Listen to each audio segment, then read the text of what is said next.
All right, here we go. What is your name? And can you spell that for me? First and last name.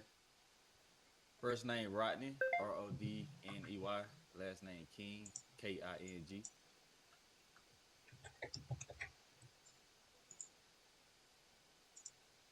And Rodney, how long have you been in the city?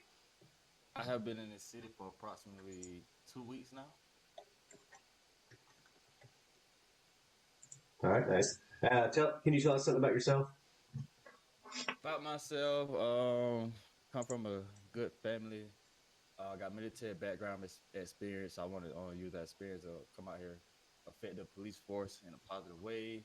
Got a lovely wife, a son, and my off time, I like just go to the gym, go play sports, and just hang with family.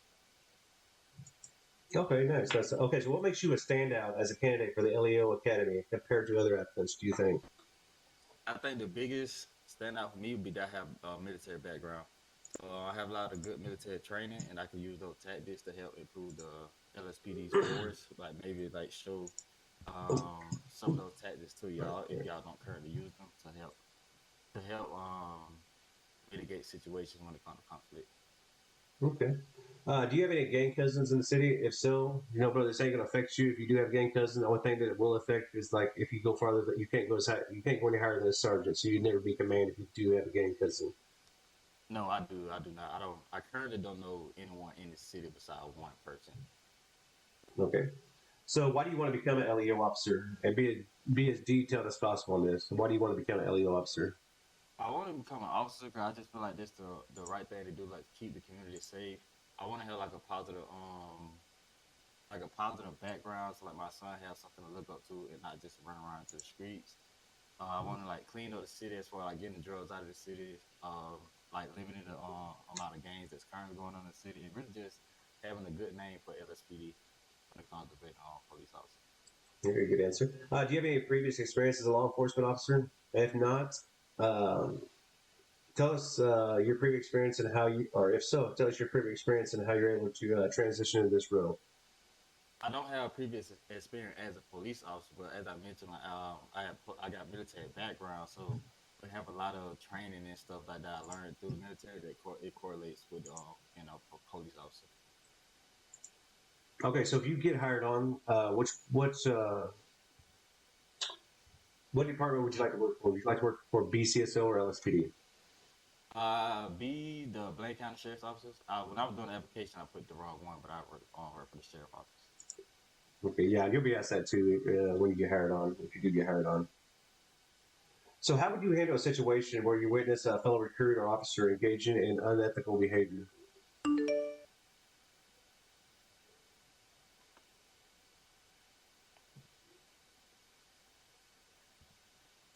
Okay, so excuse me, sorry about that. So, how would you handle a situation where you witness a fellow recruit or officer engaging in unethical behavior? And unethical behavior. Yes, sir. Um, so how I normally handle a situation like this, because like I said, I have previous military background. So unethical behavior, like I can like try to rectify that behavior with the between those individuals. Let them know, like to remind them of like the policies, the code of conduct, and stuff that goes on. Like let them know that that's not right.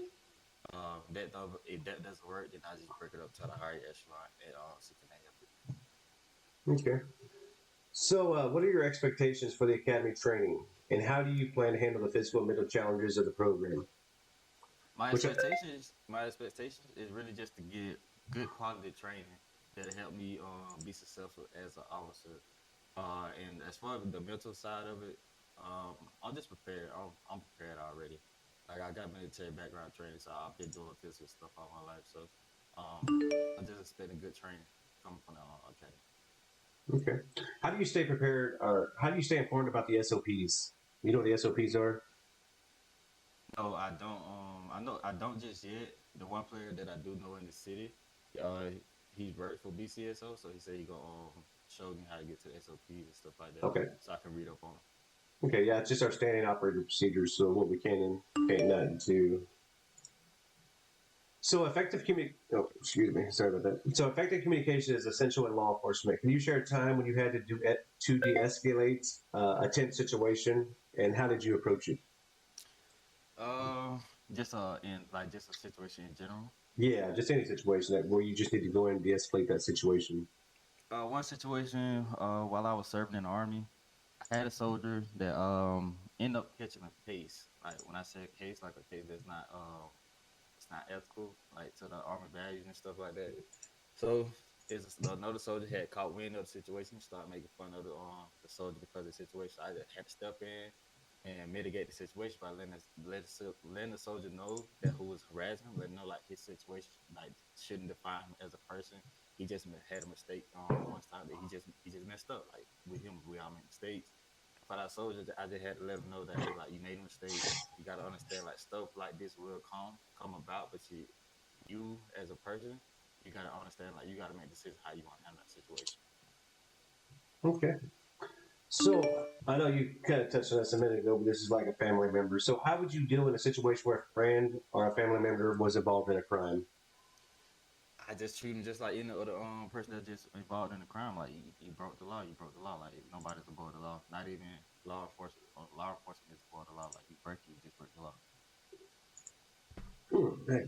This sorry about that. Police work requires some teamwork. Can you provide an example of a time when you successfully worked with a team to achieve a goal?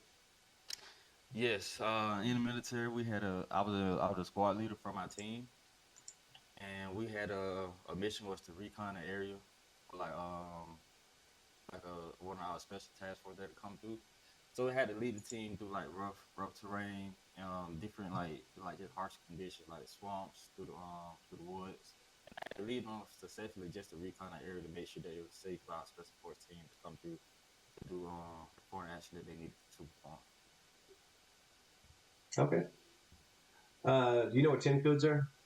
And if so, what are they used for? And if you know them, can you give me some examples of what some of the 10 codes that you may know? I currently don't know any right now. I've been looking through the trying to find some through the Discord, but I don't know any right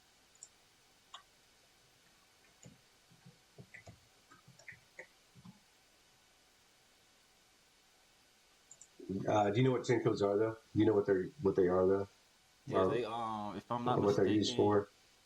if I'm not mistaken, those want they to describe like a situation that's going on within the city, like just say like a shooting involved. I know y'all have different codes for different crimes that is committed throughout the city. Okay, If I'm not mistaken. perfect. Describe a challenging situation you faced in the past and how you handled it. How do you think that Challenge, experience will help you as a police officer?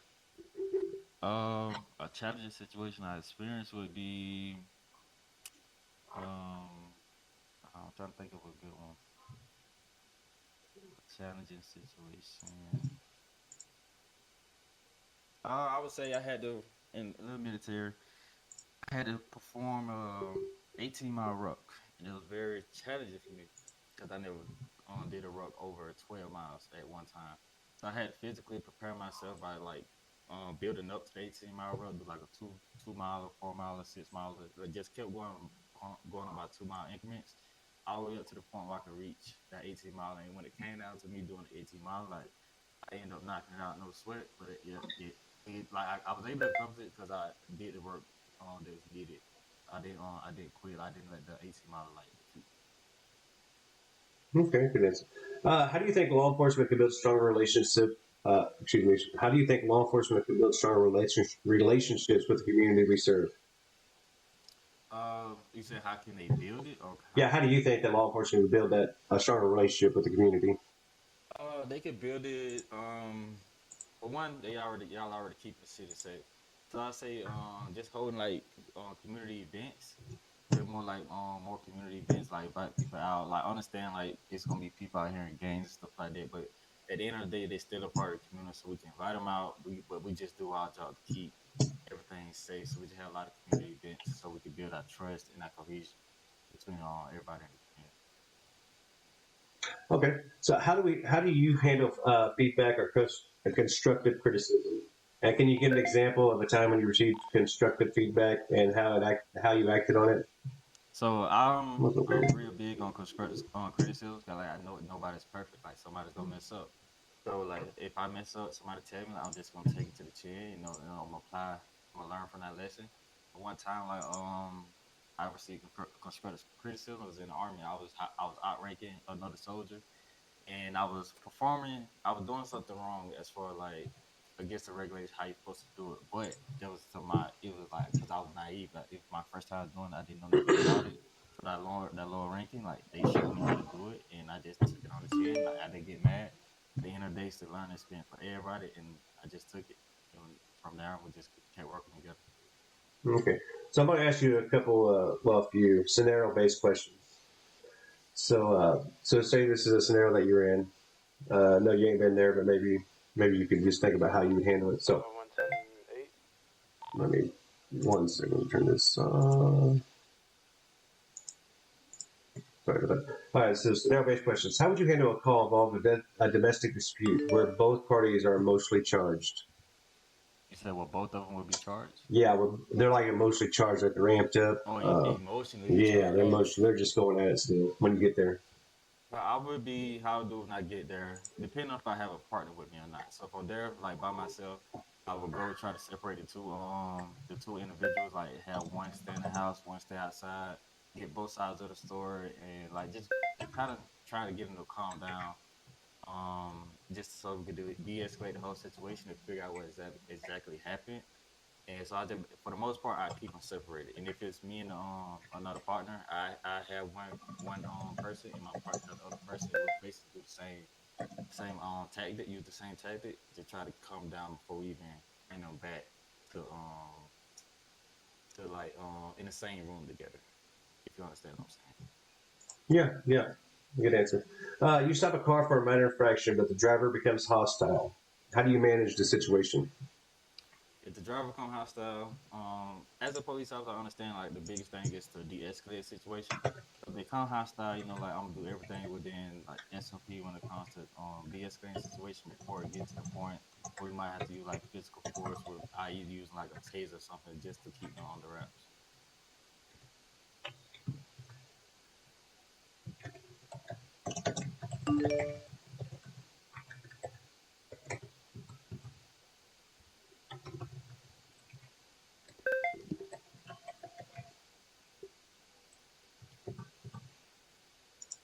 Okay.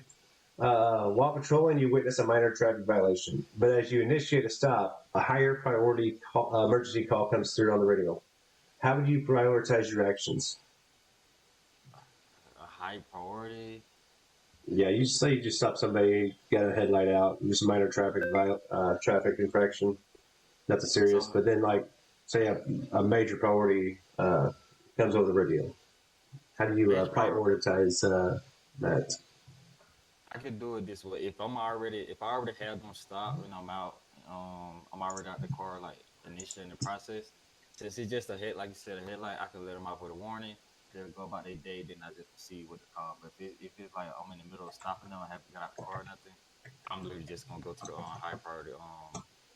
It's like a headlight, they can go get fixed. See, like they didn't do any like bodily harm to themselves or anybody else, so they can go get that fixed that day on time.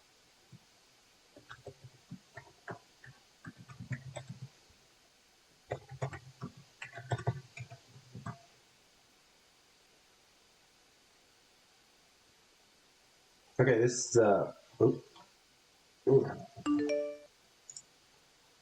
All right, so here's another one. So if you arrive at a scene where two people are arguing loudly, how would you approach de-escalating the situation? A little They different from the arguing. domestic. You just arrive there and they're just arguing loudly against each other. Still, how do you approach de-escalate that situation? You said they actively arguing with each other when I Yeah, they're arrive. loudly. Yeah, they're just going at it. They're still just yelling. Okay, so what I would do, it kind of would be the same approach as the other one, but this time since they already actually screaming at each other, like now I gotta like enforce my authority. Like I'm already there, let them know, like, hey, police here, like we here to like the de-escalate situation. I would have to step in between them. I try my best to step in between them, like longer than like, cause it's no physical harm being going right now. They just speaking like it like real loud towards each other. I just step in. Like I said, and I still separate because you have to separate them so that attention can they bring that attention from that other person over to me so we can de-escalate that situation. So we got to keep the main thing would be keeping them separate.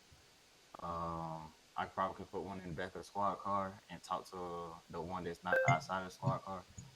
Or that's if I'm by myself. If I got my partner got one and I got the other one. But the main thing would be to de-escalate it, keep them separate so all the a lot of arguing can start going on. Since there are no physical blows being thrown at this point. Okay. How would you handle a situation where you have to arrest someone you personally know? Personally, no, I just have to arrest them. Like at the end of the day, my job is to keep the city safe. Like if you break the law, commit a crime, like I have to do my job first. Like I can't mix my personal life with my business life. Okay. What are your long term goals within law enforcement? Are there any specific areas or specialties that you're interested in, such as like SWAT, K9, CIU, CID? Uh, Yes, long term goals. Right now, off the top of my head, I don't have like long term, but I am interested in doing like moving it to the SWAT unit, SWAT and K9. But suitable that I'll think about. okay. If found working, all right. So if you found working with a gang or an affiliated with you, uh, so if you found working with a gang, oh, sorry. So if you're found working with a gang or affiliation, any kind of gang, with you, you understand that you will be terminated immediately and prosecuted to the fullest. Yes,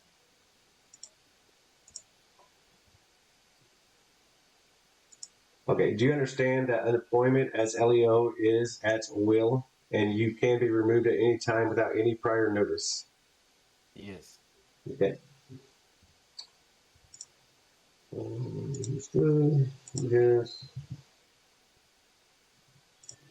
All right.